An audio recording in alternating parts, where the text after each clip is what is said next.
When Jesus says in Matthew 28:19, go and make disciples of all nations, that's not just a general command to make disciples among as many people as possible. This is a specific command to make disciples of all the nations. And the word he uses there for nations, and I think this is so key for us to understand, because I think many people don't understand this, that nations is not just nations like we think of today, like 200 or so nations, United Nations. This is, the word's ethne, it's ethno-linguistic groups. It's groups of people that share common language and cultural characteristics. In the Bible, we see Canaanites and Perizzites and Hittites and Israelites and all these kinds of different people. And there's all kinds of different people groups around the world today. Some people say over 11,000, some people say over 16,000 different people groups in the world.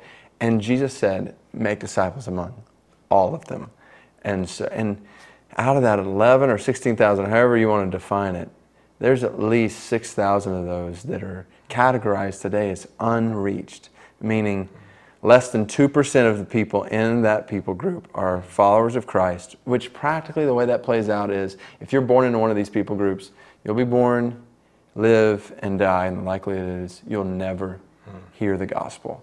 So we're not just talking lost. There's lost people around us right here, right where we're at in this context, but unreached means they don't have access to the gospel. They're not even hearing about the good news of Christ. And so, one of the things we've got to understand when it comes to disciple making is we've got to be intentional about making disciples. We've been commanded to be intentional about making disciples among all these people groups. Yeah, and I would even say, sometimes we jump from our little local church overseas here, and I would say even along the way, sometimes we can get so isolated in our exact local church where everyone kind of acts the same or looks the same, but God's desire was that now there's no dividing wall. Like, we don't care what race or what country you come from. There's a unity here, and we got to try to reflect that. And even, sometimes there is still prejudice in the church, and it needs to be gone. I mean, when you read Ephesians and you see, wow, he died for that, to make this one man, so that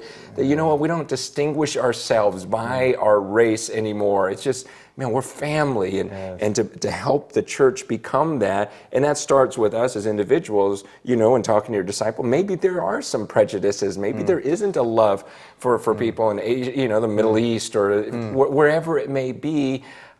There's a lot of that going on in the church still.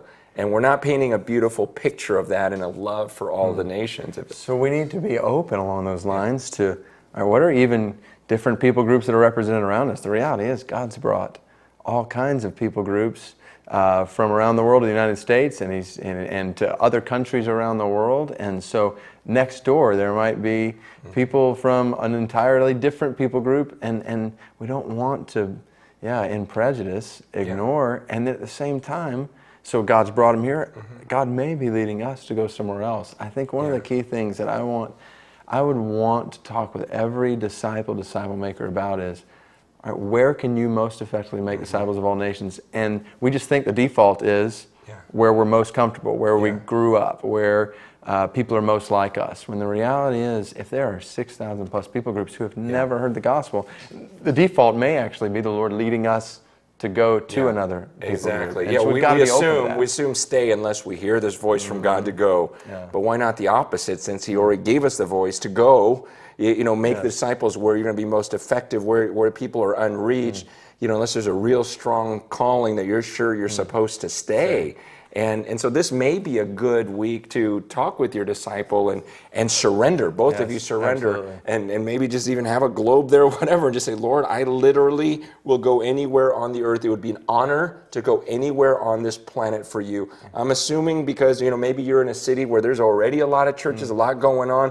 It may make sense to go somewhere where no one has heard. And there's so many places like that. And just surrender and go, God, if that's where you want, then that's going to be the best thing for me. And I want to willingly go. But be honest and say, I'd be scared, I'd be terrified, I don't want to leave this, I don't want to leave that.